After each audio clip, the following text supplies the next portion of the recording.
Hello everyone, আজকের topic logical positivism বা যৌক্তিক দৃষ্টবাদ বা যৌক্তিক প্রত্যক্ষবাদ যাকে বলা হয়। তো আজকে এই লজিক্যাল পজিটিভিজম নিয়ে আলোচনা করব। যে কন্টেন্টগুলো আমাদের সিলেবাসে রয়েছে লজিক্যাল পজিটিভিজম থেকে, যেমন verification theory of meaning, aim of rejecting metaphysics, এগুলোই মূল টপিক। আর একটা হচ্ছে এলিমিনেশন মেটাফিজিক্স। তো এই টপিকগুলো নিয়েই আজকে আলোচনা করব, যেটা আমাদের সিলেবাসে রয়েছে। তো 6 ইউনিটের একটা টপিক হচ্ছে লজিক্যাল পজিটিভিজম, যেটা একটা খুবই গুরুত্বপূর্ণ একটা টপিক।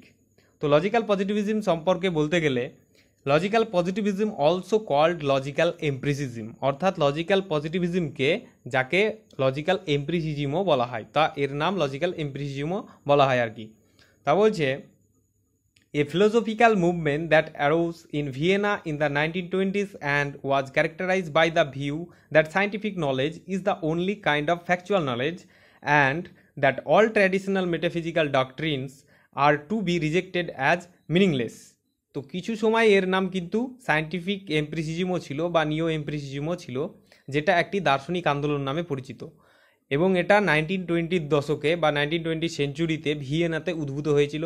আর এদের দৃষ্টিভঙ্গির দ্বারা তারা এটাই চিহ্নিত করেছিলেন যে বৈজ্ঞানিক জ্ঞানই একমাত্র সত্যিকারের জ্ঞান, বাদবাকি যে সমস্ত ট্র্যাডিশনালি বা মেটাফিজিক্যাল যে সমস্ত মতবাদ রয়েছে সেগুলো অর্থহীন, এবং তারা সেটাকে সমর্থন করেননি, সেটাকে রিজেক্ট করেছেন। অর্থাৎ লজিক্যাল পজিটিভিজমের যে মূল বক্তব্য সেটা হচ্ছে বৈজ্ঞানিক জ্ঞানই একমাত্র সত্যিকারের জ্ঞান, বাদবাকি যে সমস্ত ট্র্যাডিশনালি মেটাফিজিক্যাল যে সমস্ত মতবাদ বা জ্ঞান রয়েছে সেগুলো অর্থহীন বা মিনিংলেস।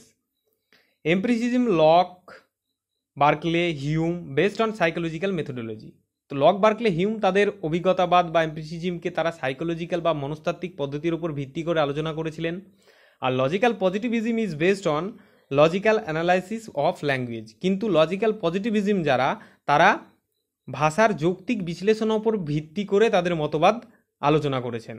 অর্থাৎ লক, বার্কলে, হিউম তাদের অভিজ্ঞতাবাদকে সাইকোলজিক্যাল মেথডের উপর ভিত্তি করে আলোচনা করেছেন, কিন্তু লজিক্যাল পজিটিভিজমরা ভাষার যৌক্তিক বিশ্লেষণের উপর ভিত্তি করে তাদের মতবাদকে আলোচনা করেছেন। Auguste Comte first use the term positivism which was based factual analysis by the analysis of the logical positivism is based on logic। তো অগাস্ট কমটে প্রথমে পজিটিভিজম শব্দটি ব্যবহার করেছিলেন, যা তার এই মতবাদটা বাস্তব ভিত্তিক ছিল। অর্থাৎ অগাস্ট কমটে যে পজিটিভিজম শব্দটি প্রথম ব্যবহার করেছিলেন এবং তার পজিটিভিজমের যে মতবাদ সেটা বাস্তব ভিত্তিক ছিল, কিন্তু লজিক্যাল পজিটিভিজমের বিশ্লেষণ তারা যেভাবে বিশ্লেষণ করেছে সেটা পুরোপুরি লজিকের উপর ভিত্তি করে বা যুক্তির উপর ভিত্তি করে। ওকে, তারপর যে according to logical positivism there are only two source of knowledge. তো লজিক্যাল পজিটিভিজম অনুসারে জ্ঞানের মাত্র দুটি উৎস রয়েছে, একটা হচ্ছে logical reasoning and empirical experience. তো লজিক্যাল রিজনিং বলতে হচ্ছে যৌক্তিক যুক্তি, এবং এম্পিরিক্যাল এক্সপিরিয়েন্স বলতে অভিজ্ঞতাগত অভিজ্ঞতা। তো এটা দুই প্রকার সোর্স অফ নলেজের কথা বলেছেন। দ্য ফর্মার ইজ অ্যানালাইটিক এপিওরাই, আর প্রথমটি হচ্ছে যেটা লজিক্যাল রিজনিং সেটাকে অ্যানালাইটিক এপিওরাই জ্ঞান বলেছেন, এবং যেটা পরের এম্পিরিক্যাল এক্সপিরিয়েন্স সেটাকে বলেছেন সিনথেটিক এ পস্টিরিয়রি। অর্থাৎ এই দুই প্রকার জ্ঞানের কথা তারা চিহ্নিত করেছেন। তা বলছে হেন সিনথেটিক এপিওরাই ডাজ নট এক্সিস্ট, কিন্তু তারা সিনথেটিক এপিওরাই জ্ঞানকে অস্তিত্বহীন বলেছেন বা এর কোনো অস্তিত্ব নেই বলেছেন। তারা দুই প্রকার জ্ঞানকে সোর্স অফ নলেজ বলেছেন, সেটা হচ্ছে লজিক্যাল রিজনিং যেটা অ্যানালাইটিক এপিওরাই, আর সেকেন্ড হচ্ছে এম্পিরিক্যাল এক্সপিরিয়েন্স যেটাকে বলা হয়েছে সিনথেটিক এ পস্টিরিয়রি। কিন্তু তারা সিনথেটিক এপিওরাই যে জ্ঞান সেটাকে তারা অস্তিত্বহীন বলেছেন বা সমর্থন করেননি।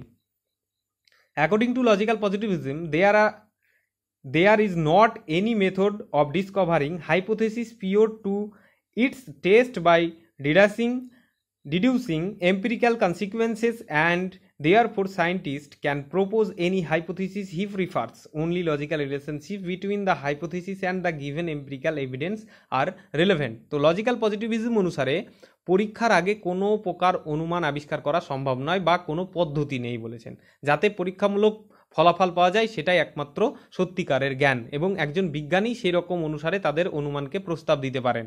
আর অনুমান এবং পদ্ধতি যেটা বলছেন যে only logical relationship between the hypothesis and given empirical evidence are relevant। অর্থাৎ অনুমান এবং প্রদত্ত যে অভিজ্ঞতা সেই প্রমাণের মধ্যে কেবল যৌক্তিক সম্পর্কই প্রাসঙ্গিক বলেছেন। অর্থাৎ অনুমান এবং অভিজ্ঞতার মধ্যে এটা প্রমাণের জন্য যেটা দরকার সেটা হচ্ছে যৌক্তিকতা বা যৌক্তিক সম্পর্কই হচ্ছে প্রাসঙ্গিক ব্যাপার, তাই বলেছেন। Maurice Selig, a professor of climbing science in the university, is said to be the originator and philosophy. তো মরিস সিলিক ছিলেন লজিক্যাল পজিটিভিজমের একজন উদ্গতা হিসাবে পরিচিত, বা তাকে উদ্গতা হিসাবে অভিহিত করা হয় মরিস সিলিককে। Other than him whose names are mentioned as logical positivist, Rudolf Carnap, Neurath, Feigl and Waismann. তো আরও যে সমস্ত লজিক্যাল পজিটিভিস্ট দার্শনিক রয়েছেন তারা হচ্ছে রুডলফ কার্নাফ, তারপরে নিউরাথ, ফাইগাল, ভাইজম্যান, এই সমস্ত দার্শনিকরা হচ্ছে লজিক্যাল পজিটিভিজমের সমর্থনকারী দার্শনিক। আর এআর ছিলেন এই দর্শনের একজন শিক্ষক, বা এআরকে বলা হয়েছে AR was A philosophy of teacher, অর্থাৎ এই দর্শনের শিক্ষক বলা হয়েছে এআরকে। তা বলছে ভেরিফিকেশন থিওরি অফ মিনিং। তো এখানে তারা কি বলেছেন? According to this theory, the meaning of proposition is the method of its verification. অর্থাৎ এই তত্ত্ব অনুসারে, অর্থাৎ ভেরিফিকেশন থিওরি অফ মিনিং তত্ত্ব অনুসারে একটি প্রিপোজিশনের অর্থ তার যাচাইয়ের পদ্ধতি। অর্থাৎ তারা প্রিপোজিশন বা কোনো রকম উচ্চারণের অর্থকে বলেছেন একটা যাচাইয়ের পদ্ধতি বলেছেন, অর্থাৎ ভেরিফিকেশন মেথড বলেছেন। A sentence is meaningful if and only if it is either analytic or empirically verifiable. অর্থাৎ একটি বাক্য অর্থপূর্ণ হয় যদি এবং কেবল যদি সেই বাক্যটি বিশ্লেষণাত্মক বা অ্যানালাইটিক হয় বা পরীক্ষামূলকভাবে যাচাইযোগ্য হয়। অর্থাৎ তারা একটি বাক্যকে অর্থপূর্ণ হতে হবে বা অর্থপূর্ণ হওয়ার জন্য যে সমস্ত জিনিসটা দরকার সেটা হচ্ছে বিশ্লেষণাত্মক হতে হবে এবং পরীক্ষামূলকভাবে যাচাইযোগ্য হতে হবে। ওকে, তা বলছি sentence mathematics and logic are called analytic is either necessarily true or necessarily false.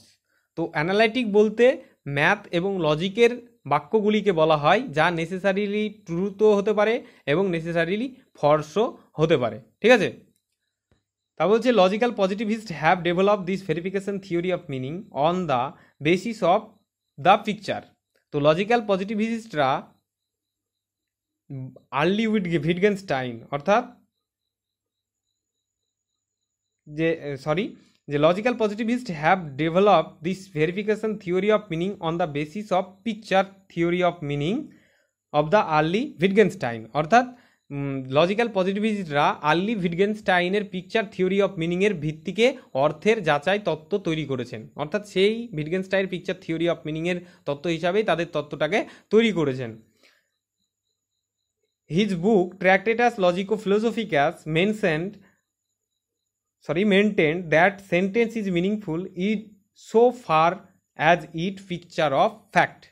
তো উইটগেনস্টাইন তার ট্র্যাক্টেটাস লজিকো ফিলোসফিকা গ্রন্থে বলেছিলেন যে একটি বাক্য এতদূর পর্যন্ত অর্থপূর্ণ যে এটি একটি সত্যকে চিত্রিত করে। অর্থাৎ একটি বাক্য তখনই অর্থপূর্ণ হবে যেটা তার সত্যকে চিত্রিত করতে পারবে, অর্থাৎ একটা পিকচারকে চিত্রিত করতে পারবে, সে তখনই সেটা বাক্যটা অর্থপূর্ণ হবে, যেটা উইটগেনস্টাইন বলেছেন তার ট্র্যাক্টেটাস লজিকো ফিলোসফিকাস গ্রন্থে। For example, the proposition Ram is an intelligent student is true if there is fact a boy called Ram who is a student and who is intelligent. তো এখানে একটা এক্সাম্পল হিসাবে বলা হয়েছে, কারণ অ্যানালাইটিক লজিক্যাল পজিটিভিস্টরা অ্যানালাইটিক বলতে ম্যাথ এবং লজিকের বাক্যগুলোকে বলেছেন, এবং যেটা নেসেসারিলি সত্য ট্রুও হতে পারে আবার নেসেসারিলি ফলসও হতে পারে বলেছেন। তো সেই হিসাবে এক্সাম্পল হিসাবে বলছেন যে কি, যে রাম একজন বুদ্ধিমান ছাত্র, অর্থাৎ Ram is a intelligent student. তো এই যুক্তিটি সত্য হবে যদি সত্য হয় তাহলে রাম নামে একটি ছেলে থাকে এবং যিনি একজন ছাত্র এবং যিনি বুদ্ধিমান, অর্থাৎ রাম একজন বুদ্ধিমান ছাত্র। এই যুক্তিটা তখনই সত্য হবে যদি রাম নামে একটি ছেলে থাকে এবং যে একজন ছাত্র এবং তিনি বুদ্ধিমান হবেন, তবেই যুক্তিটি সত্য হবে, সেটাই বলছে।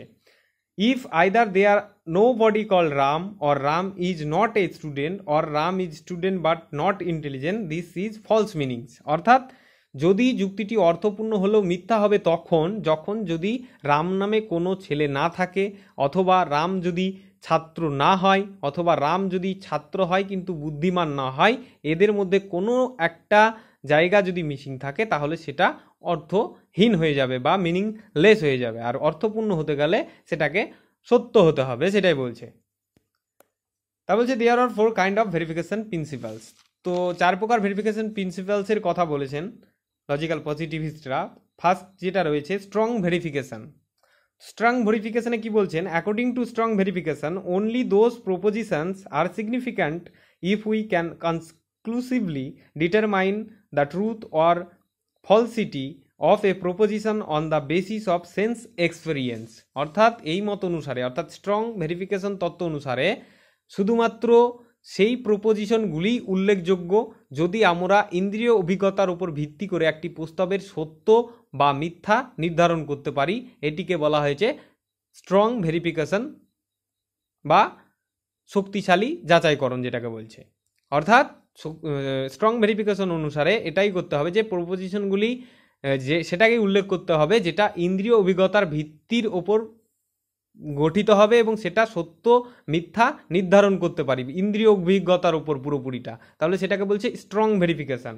তারপর হচ্ছে weak verification. A proposition is verifiable in weak sense if the relevant sense experience can make it probable, either probable true probably false, so Ayer initially accept only verification in weak sense. তো এখানে বলছে যে week verification বলতে কোনো প্রস্তাব বা কোনো proposition যদি দুর্বল অর্থে যাচাইযোগ্য তখনই হয় যখন ইন্দ্রিয় অভিজ্ঞতা সেই যুক্তিকে সম্ভাব্য করে তোলে। অর্থাৎ স্ট্রং ভেরিফিকেশনে বলছে যে ইন্দ্রিয় অভিজ্ঞতার সাহায্যে আমরা সরাসরি সেই প্রস্তাবটাকে বা প্রপোজিশনটাকে কি করতে পারছি, সত্য বা মিথ্যা নির্ধারণ করতে পারছি, তবেই সেটা হবে স্ট্রং ভেরিফিকেশন। কিন্তু ওই উইক ভেরিফিকেশন কখন হচ্ছে, যখন প্রস্তাবটি বা প্রিপোজিশনটি দুর্বল অর্থে ইন্দ্রিয় অভিজ্ঞতা দ্বারা সেটাকে সম্ভাব্য করে তুলছি, অর্থাৎ অনুমান সাপেক্ষ করে তুলছি যে হতেও পারে না হতেও পারে। যদি অনুমান সাপেক্ষ করে ফেলি আমরা ইন্দ্রিয়ের সাহায্যে বা ইন্দ্রিয় অভিজ্ঞতার সাহায্যে, তাহলে সেটা হবে উইক ভেরিফিকেশন। আর এ আর ছিলেন দুর্বল অর্থে যাচাই গ্রহণ করেছেন, অর্থাৎ এ আর উইক ভেরিফিকেশন এটাকে গ্রহণ করেছিলেন। তারপর বলছে ডাইরেক্ট ভেরিফিকেশন। তো এখানে কি বলছে, if a proposition is either an observation statements or through sense directly verified then it is direct verification.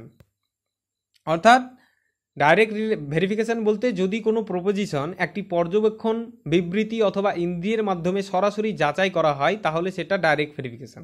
অর্থাৎ যদি কোনো প্রপোজিশন বা কোনো রকম কী বলো এটাকে, যে প্রস্তাব অ্যাকচুয়ালি যেটা পর্যবেক্ষণ বিবৃতি অথবা ইন্দ্রিয়ের মাধ্যমে সরাসরি যাচাই করা হয়, অর্থাৎ আমরা সরাসরি ইন্দ্রিয়ের মাধ্যমে করতে পারি কোনো রকম কোনো ছাড়া, কোনো পরীক্ষা ছাড়া আমরা সরাসরি করতে পারি, সেটা হচ্ছে ডাইরেক্ট ভেরিফিকেশন।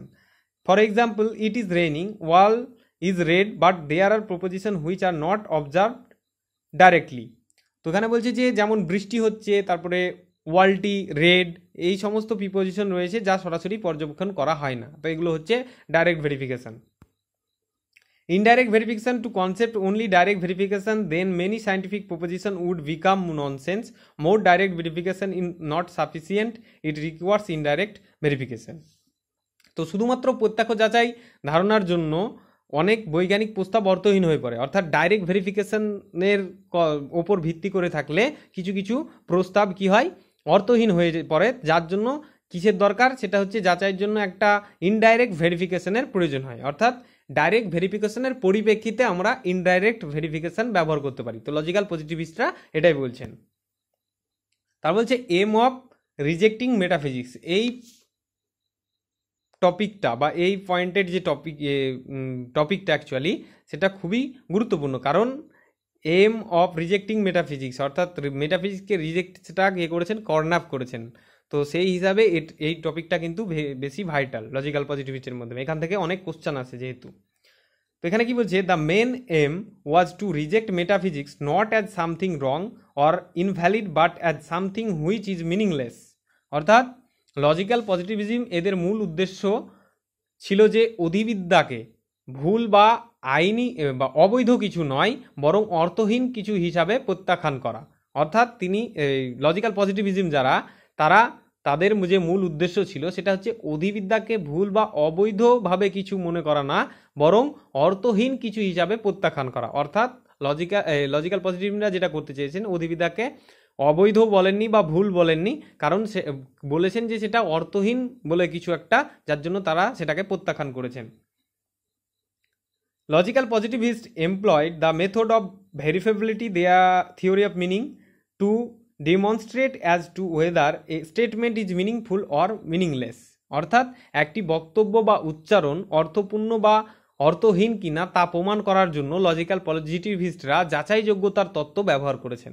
অর্থাৎ তারা যে মেটাফিজিক্সকে অর্থহীন হিসাবে প্রত্যাখ্যান করছেন তার পরিপ্রেক্ষিতে তারা কি যুক্তি দিচ্ছেন, যে তারা বলছেন যে উচ্চারণ বা কোনো প্রিপোজিশন অর্থপূর্ণ বা অর্থহীন কিনা তা প্রমাণ করার জন্য তারা যেটার অবলম্বন করেছেন সেটা হচ্ছে যাচাইযোগ্য তত্ত্বটি বা ভেরিফিকেবিলিটি থিওরি অফ মিনিংয়ের সাহায্য ব্যবহার করেছেন, অর্থাৎ তার পরিপ্রেক্ষিতে তারা সেটাকে প্রমাণ করেছেন।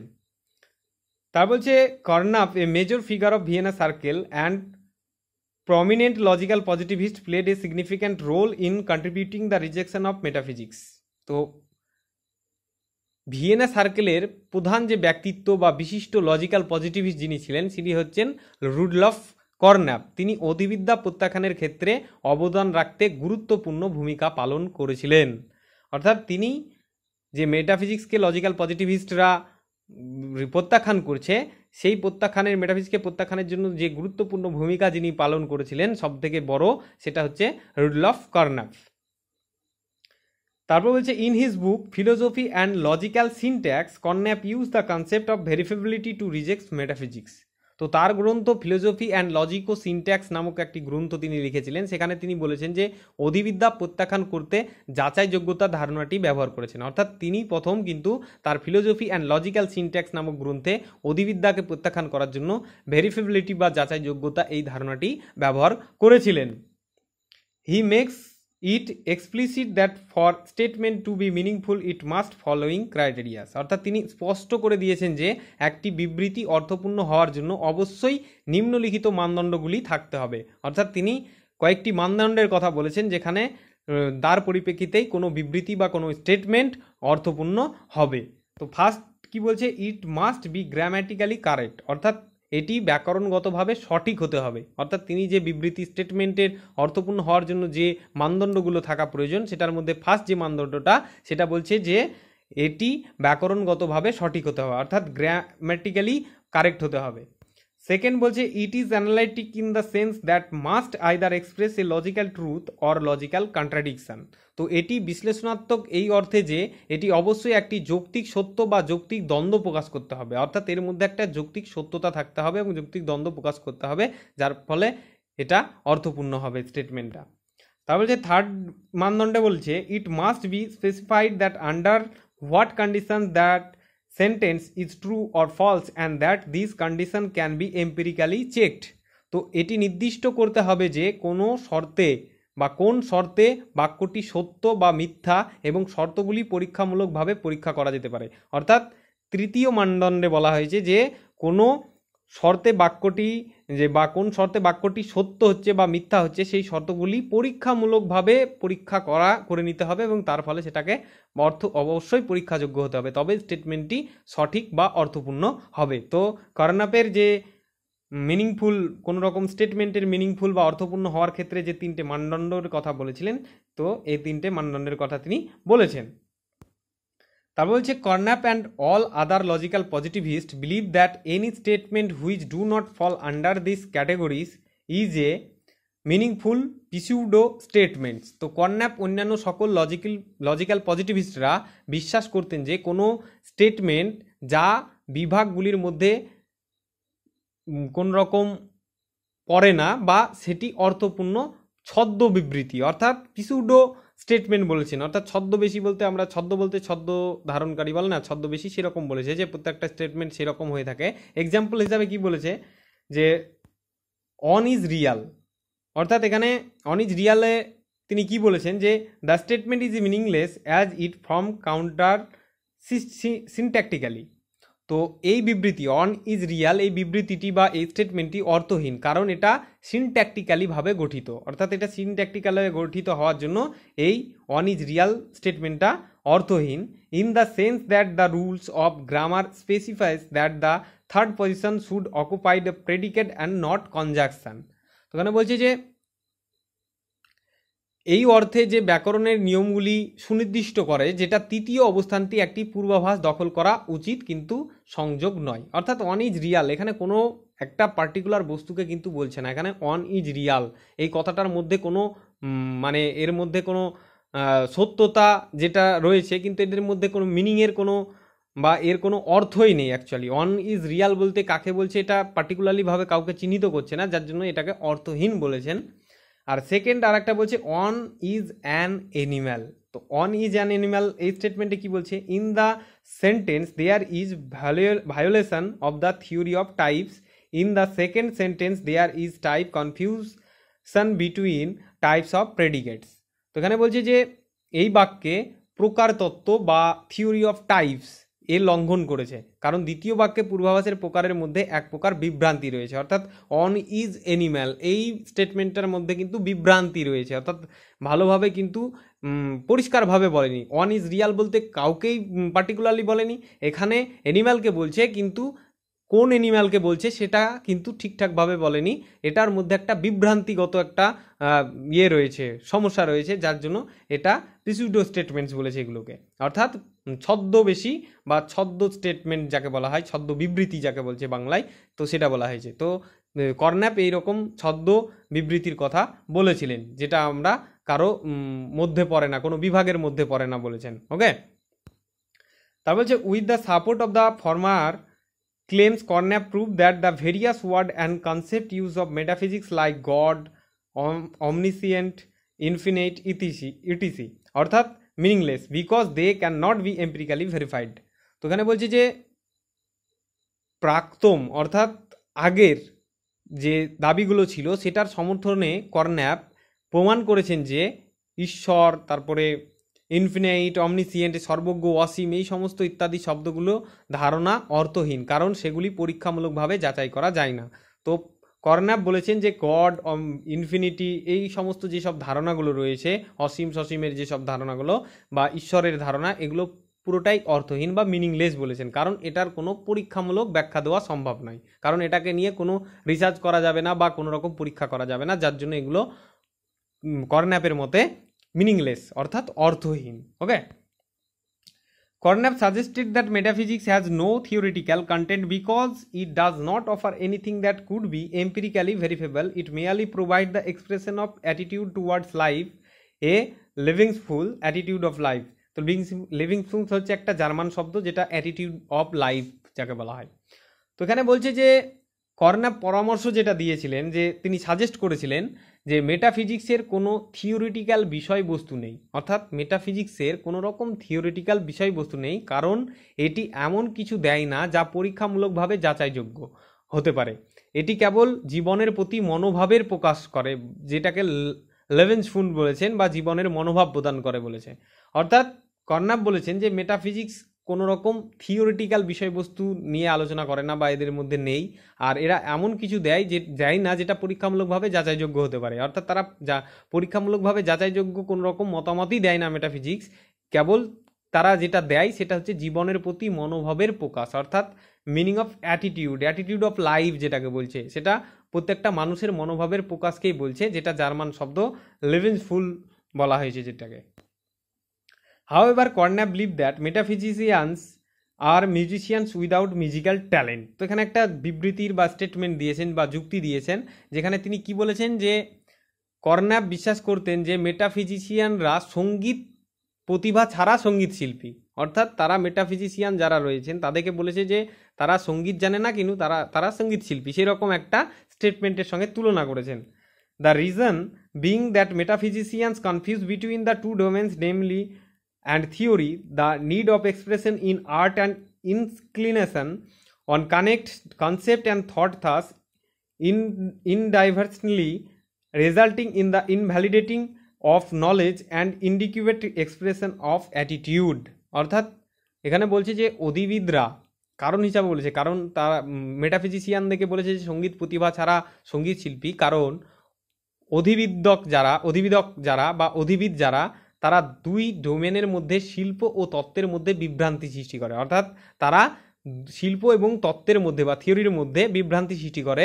ধারণা এবং চিন্তাকে সংযুক্ত করার জন্য শিল্পের এক্সপ্রেশন বা অভিব্যক্তির প্রয়োজন, কিন্তু তা না হয়ে সেটা অসাবধানতাবশত জ্ঞানের অবৈধতা এবং মনোভাবের অপর্যাপ্ত প্রকাশ ঘটে। অর্থাৎ তারা এমনভাবে তাদের মতবাদটাকে করে মতবাদটাকে দিয়েছেন অ্যাকচুয়ালি সেটা শিল্প এবং তত্ত্বের মধ্যে বিভ্রান্তি সৃষ্টি করছে এবং কোনো রকম চিন্তাকে সংযুক্ত করার শিল্পের এক্সপ্রেশন বা অভিব্যক্তি যেটা সেটাকে প্রয়োজন কিন্তু সেটা না করে তারা একটা অসাবধানতাবশত বা কেয়ারলেসহীনভাবে তারা কি করছে, জ্ঞানের অবৈধতা এবং মনোভাবের বা অ্যাটিটিউডের একটা অপর্যাপ্ত প্রকাশ ঘটাচ্ছে। তার জন্য কার্নাপ মেটাফিজিক্সকে সম্পূর্ণরূপে রিজেক্ট করেছেন বা প্রত্যাখ্যান করেছেন। ওকে, তো লজিক্যাল পজিটিভিজম থেকে যে কোশ্চেনগুলো এসেছে প্রিভিয়াস ইয়ারে বা আসতে পারে, ফার্স্ট যেটা রয়েছে একটা অ্যাজারশন দিয়েছে, যে অ্যাজারশনে বলছে যে according two principal of verification meaning of a proposition is the mode of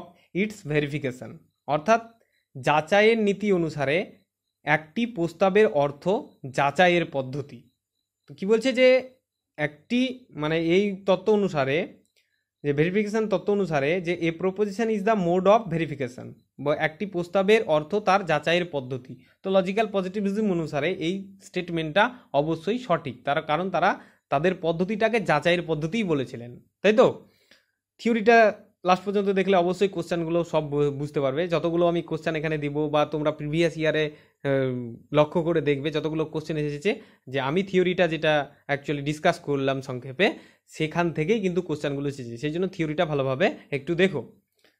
তো ফার্স্ট স্টেটমেন্টটা কারেক্ট। সেকেন্ড রিজন যেটা বলছে যে all the statements which could neither be verified nor falsified and experience are meaningful. অর্থাৎ অভিজ্ঞতার দ্বারা যাচাই মিথ্যা প্রমাণিত হতে পারে না এমন সমস্ত বিবৃতি অর্থপূর্ণ কখনোই নয়। তার মানে অর্থপূর্ণ তো বলেনি, কারণ অর্থহীন বলেছেন, তাই তো। তো সেকেন্ড স্টেটমেন্টটা ফলস। ফার্স্ট স্টেটমেন্টস অবশ্যই সঠিক, কারণ তারা বা লজিক্যাল পজিটিভিজমের মতে যাচাইকরণ পদ্ধতিটা সবসময় যাচাইয়ের পদ্ধতির উপর বেস করেই তারা তাদের মতবাদটাকে দিয়েছেন। তার জন্য প্রথম স্টেটমেন্টটা অ্যাজারশনে যেটা রয়েছে সেটা অবশ্যই সঠিক। আর রিজন যেটা বলছে যে all the statements which could neither be verified nor falsified by experience are meaningful, অর্থাৎ অভিজ্ঞতার দ্বারা যাচাই মিথ্যা বা প্রমাণিত হতে পারে না বা এমন একটা অর্থপূর্ণ শব্দ বলেছে, কারণ এটা সঠিক নয়, এটা স্টেটমেন্টটা ইনকারেক্ট হয়ে যাবে। তাহলে আমার এখানে অপশান সি হয়ে যাবে, কারণ সি এই বলা হয়েছে is true but R is false, তাহলে অপশান হয়ে যাবে সি। তাহলে এটার আনসার হবে সি, কারণ ফার্স্ট স্টেটমেন্টটা অ্যাজারশন যেটা দিয়েছে সেটা সঠিক আর রিজনটা কারেক্ট নয়, ইনকারেক্ট, তার জন্য এটা আনসার হবে সি। সেকেন্ড কোশ্চেন কি বলছে, which one of the following is logical positivist replace verification with confirmation on the basis that although universal law cannot be verified they can be confirmed। অর্থাৎ এখানে বলছে যে নিচের কোন দার্শনিক বা কোন লজিক্যাল পজিটিভিস্টরা যাচাইকরণ বা ভেরিফিবিলিটিকে কনফার্মেশনের সাথে প্রতিস্থাপন করে বলেছিলেন যে যাচাই করা যায় না, সেগুলি নিশ্চিত করা যায়। তো এখানে কর্নাপ বলেছিলেন, কর্নাপই ভেরিফিকেশন তার মেটাফিজিক্সের রিজেক্ট করার সময় এই তত্ত্বটা এখানে তিনি বলেছিলেন যে ভেরিফিকেশন যাচাইয়ের পদ্ধতিকে কনফার্মেশনের সঙ্গে প্রতিস্থাপন করে একটা যাচাই করা যায় না কিন্তু সেটাকে নিশ্চিত করা যায় বলেছিলেন। ওকে, তাহলে এটার আনসার হবে বি। ওকে, তারপরে নেক্সট কোশ্চেন, যে for logical positivist what is important, অর্থাৎ লজিক্যাল পজিটিভদের মতে গুরুত্বপূর্ণ স্টেটমেন্ট কোনটি বা গুরুত্বপূর্ণ কোনটি। ফার্স্ট কি রয়েছে, ফার্স্ট রয়েছে rational theory of meaning. Rational theory of meaning থিওরিতে কোনো সময় আলোচনা করলাম, করিনি, তার মানে এটা ভুল, incorrect. Actual theory of meaning, এটাও ভুল, অ্যাকচুয়াল থিওরি অফ মিনিংও বলেনি। তারপর হচ্ছে eventual theory of meaning, eventual theory of মিনিংও আলোচনা করিনি বা সেই সম্পর্ক কোনো রকম ইভেনচুয়াল থিওরির সম্পর্ক জানতে পারলাম না। আর লাস্টে আছে ভেরিফেবিলিটি থিওরি অফ মিনিং, এটা অবশ্যই, কারণ ভেরিফিকেশন সেটা তো সবাই জানো ভেরিফিকেশন, তাহলে এটার আনসার হয়ে যাবে ডি। ওকে, থিওরি ভালোভাবে পড়লেই কোশ্চেনের আনসার দিয়ে দিতে পারবে, ঠিক আছে। থিওরিকে ভালোভাবে মনে রাখতে হবে, এটাই হচ্ছে মূল প্রসেস। তারপরে যেটা রয়েছে আরেকটা অ্যাজারশন দিয়েছি, the verifiability theory of meaning is important for logical positivist, অর্থাৎ অর্থের যাচাইযোগ্যতা তত্ত্ব লজিক্যাল পজিটিভিস্টদের জন্য খুবই গুরুত্বপূর্ণ। তো এই স্টেটমেন্টটা তো ঠিক অবশ্যই। তারপর বলছে this is referred as verification principal, অর্থাৎ এটি যাচাই নীতি হিসাবে উল্লেখ করা হয়, তো এটাও ঠিক। তো এটা কারেক্ট রিজন, এর কি কারেক্ট রিজন? সেখানে কি বলছে, this is referred as the verification principal, অর্থাৎ এই যাচাই নীতি হিসাবে উল্লেখ করা হয়। অবশ্যই, কারণ যাচাই নীতির উল্লেখ করার ফলেই সেটা যাচাই তত্ত্বটা যে গুরুত্বপূর্ণ বলা হয়েছে, তাহলে এটার আনসার হবে এ। ওকে, এটা এ হয়ে যাবে, কারণ এ এর কারেক্ট এক্সপ্লেনেশন আর। ওকে, তো দুই স্টেটমেন্টই শুধু সঠিক, তার জন্য এটার আনসার হবে এ। তারপরের কোশ্চেনে রয়েছে, which one of the following statements is true with reference to logical positivism. তো এখানে বলছে যে লজিক্যাল পজিটিভিস্ট মতে কোন স্টেটমেন্টটি সত্য। তো এখানে বলছে analytic a priori knowledge is impossible. Analytical যে এপিউরাই নলেজটাকে কি বলছে, ইম্পসিবল বলেছে। তো এটা অবশ্যই নয়, কারণ এটা পসিবল। তাহলে ফার্স্ট স্টেটমেন্টটা কি হবে, সঠিক নয়। তারপর বলছে synthetic a posteriori knowledge is impossible, অর্থাৎ সিনথেটিক এ পশ্চিউরাই নলেজ সম্ভব নয়। তো এখানে কি হবে, এটাও কিন্তু ইনকারেক্ট স্টেটমেন্ট, কারণ সিনথেটিক এ পশ্চিউরাই নলেজের কথা পসিবল বলেছেন তারা, যে অ্যানালাইটিক এপিউরাইকে পসিবল বলেছে, সিনথেটিক এপিউরাইকে পসিবল বলেছে, কিন্তু এখানে বলছে ইম্পসিবল। তাহলে এই দুটো স্টেটমেন্ট ইনকারেক্ট। আর synthetic a priori knowledge is impossible, এটা সঠিক, কারণ তারা সিনথেটিক এপিউরাই নলেজকে অস্তিত্বহীন বলেছেন, ডাজ নট এক্সিস্ট বলেছেন। ওকে, আর অ্যানালিটিক এপিউরাই নলেজ ইজ পসিবল, এটাও তো আগেই ঠিক, মানে কি বলবো, ইনকারেক্ট। তাহলে এটার আনসার হবে সি, কারণ তারা synthetic a priori knowledge is impossible বলেছেন, কারণ এটা সম্ভব নয় বলেছেন, বা তারা অস্তিত্বহীন বলেছেন। আর অ্যানালাইটিক এপিউরাই ফিলোসফি যেটা, সেটাকে কি বলেছেন, সেটাকে পসিবল বলেছেন, আর সিনথেটিক এ পস্টিউরাই নলেজকেও পসিবল বলেছেন। তাহলে এটার আনসার হবে সি। ওকে, তারপরের কোশ্চেন বলছে, consider the following statements with reference to logical positivism and mark the correct code. তো লজিক্যাল পজিটিভিজম অনুসারে রেফারেন্স সহ নিচের বিবৃতিগুলির বা স্টেটমেন্টগুলির মধ্যে সঠিক নির্বাচন করুন, অর্থাৎ সঠিক কোনটি। তো ফার্স্ট যেটা রয়েছে, strong verification requires that to be meaningful a statement should be verifiable falsifiable by direct confirmation with experience. তো এখানে বলছে যে স্ট্রং ভেরিফিকেশনের জন্য প্রয়োজন যে একটি বিবৃতি অর্থপূর্ণ হতে হবে, যা অভিজ্ঞতার সাথে প্রত্যক্ষ নিশ্চিত করে, যার এর মাধ্যমে যাচাইযোগ্য বা মিথ্যা হতে হবে। তো হ্যাঁ, অবশ্যই বলেছি স্ট্রং ভেরিফিকেশন অনুসারে, তাহলে ফার্স্ট স্টেটমেন্টটা অবশ্যই সঠিক। ওকে, তো ফার্স্ট স্টেটমেন্টটা হয়ে যাবে সঠিক। সেকেন্ড স্টেটমেন্টে কি বলছে, logical positivism employs verifiability as the creation of এই ক্রাইটেরিয়ন অফ মিনিং। তো লজিক্যাল পজিটিভিজম অর্থের মানদণ্ড হিসাবে যাচাইযোগ্যতা নিযুক্ত করেছে, তাহলে এটাও সঠিক, কারণ যাচাই দ্বারা যে কোনো অর্থের বা কোনো সেন্টেন্সের অর্থের মানদণ্ডকে ভালোভাবে প্রমাণ করার জন্য যাচাইযোগ্যতা পদ্ধতি অবলম্বন করেছিলেন। তাহলে সেকেন্ড স্টেটমেন্টটাও সঠিক। আর থার্ড স্টেটমেন্টে কি বলছে, strong verification requires both direct and indirect methods of verifiability, অর্থাৎ স্ট্রং ভেরিফিকেশনের জন্য যাচাই করার প্রত্যক্ষ এবং পরোক্ষ উভয় পদ্ধতি প্রয়োজন। অবশ্যই নয়, কারণ এটা এই স্টেটমেন্টটা ভুল স্টেটমেন্ট। তাহলে আনসার এখানে কি রয়েছে, 1 তো ইজ ট্রু, 1 2 ইজ ট্রু, তাহলে বি হয়ে যাবে আনসার, কারণ সি এ বলেছে 3 আর 1 3 তো অবশ্যই ভুল, তাহলে লাস্টে দুটো হবে না, আনসার হবে বি 1 and 2। ওকে,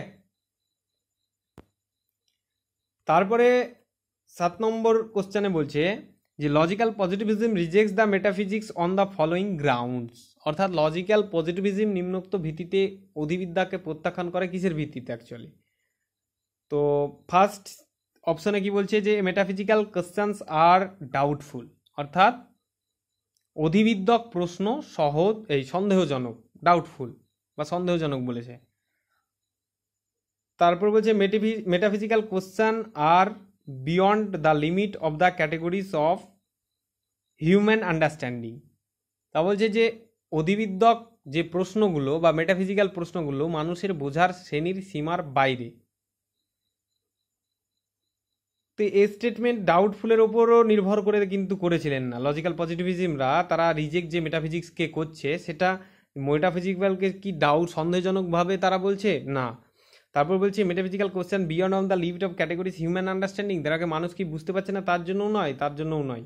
তো এটাও সঠিক নয়। তারপর থার্ড অপশনে বলছে metaphysical question are nonsensical as the non verifiable, অর্থাৎ অধিবিদ্যক প্রশ্নগুলি অধিবিদ্যক প্রশ্নগুলি অজ্ঞাত নয় বা সেগুলি যাচাইযোগ্য নয়। তো এটাই হচ্ছে কারণ এই বিশেষে যাচাইযোগ্যতা বা তার অজ্ঞতার কোনো রকম ভালোভাবে অর্থপূর্ণ না হওয়ার জন্য তারা মেটাফিজিক্সকে রিজেক্ট করেছিলেন। তাহলে সি হয়ে যাবে আনসার, সি হয়ে যাবে আনসারের। ডিএ কি বলছে যে metaphysical question are beyond space and time, এটা তো অবশ্যই নাই, কারণ অধিবিদ্যক প্রশ্ন স্থান এবং সময়ের বাইরে এই কথাটা কখনোই বলেনি, এই হিসাবে বলেনি। তারা মেটাফিজিক্সকে এই কারণেই তারা রিজেক্ট করেছেন যে অধিবিদ্যাকে বা অধিবিদ্যক যে সমস্ত প্রশ্নগুলো সেটা যাচাইযোগ্য করা যায় না বা অজ্ঞাত হিসাবে সেটাকে করা যায়, তার জন্য তারা সেটাকে প্রত্যাখ্যান করেছেন। তাহলে এটার আনসার হবে সি। ওকে, তারপরের কোশ্চেনে কি বলছে যে protocol statements according to logical positivism refer to, অর্থাৎ লজিক্যাল পজিটিভিজম অনুসারে প্রোটোকল স্টেটমেন্টগুলি উল্লেখ করো। তো এর মধ্যে কোনটি প্রোটোকল স্টেটমেন্ট লজিক্যাল পজিটিভিজম অনুসারে? তো ফার্স্ট যেটা রয়েছে কমপ্লেক্স এমপিরিক্যাল স্টেটমেন্টস, অর্থাৎ জটিল অভিজ্ঞতামূলক বক্তব্য। জটিল অভিজ্ঞতামূলক বক্তব্য কখনোই নয়, তারা বলেননি। সিম্পল রিলেশন স্টেটমেন্টস, অর্থাৎ সহজ সম্পর্কিত বিবৃতি, সহজ সম্পর্কিত বিবৃতির কথাও তারা বলেননি। তারপর বলছে এলিমেন্টারি স্টেটমেন্টস, অর্থাৎ প্রাথমিক বিবৃতি, অর্থাৎ তাদের যে বিবৃতি তা প্রোটোকল স্টেটমেন্ট হিসাবে যদি বলা হয়, প্রোটোকল স্টেটমেন্টস কিন্তু তাদের প্রাথমিক বিবৃতির কথাই তারা বলেছে, প্রাথমিক স্টেটমেন্টের কথা বলেছে। তাহলে এটার আনসার হবে সি। আর মেটাফোরিক্যাল স্টেটমেন্ট বা সেটা তো রূপক বক্তব্য, সেটা তো কখনোই হবে না। ওকে, তার জন্য এটা আনসার হবে সি, এলিমেন্টারি স্টেটমেন্টস বা প্রাথমিক বিবৃতি। তো লজিক্যাল পজিটিভিজম থেকে এই কোশ্চেনগুলো প্রিভিয়াস ইয়ারে এসেছিল বা কিছু কিছু আসতে পারে, তো সেই হিসাবে পড়বে। তো আমি যে থিওরিটা আলোচনা করলাম সেখান থেকেই দেখো সব কোশ্চেনগুলো এসেছে, ভালোভাবে প্রিভিয়াস ইয়ার কোশ্চেনগুলো ফলো করলে অবশ্যই বুঝতে পারবে। তো থিওরিটা ভালোভাবে দেখো, ভালো ভালো বই আছে, সেখানে মূল মূল পয়েন্টগুলো ভালোভাবে ডিসকাস করা, কোনো রকম ডিটেলসে পড়ার দরকার নেই, শুধুমাত্র মেন পয়েন্ট হিসাবে তুলে ধরে মনে রাখার চেষ্টা করো, তাহলেই অবশ্যই কাজে লাগবে। ওকে, থ্যাংক ইউ।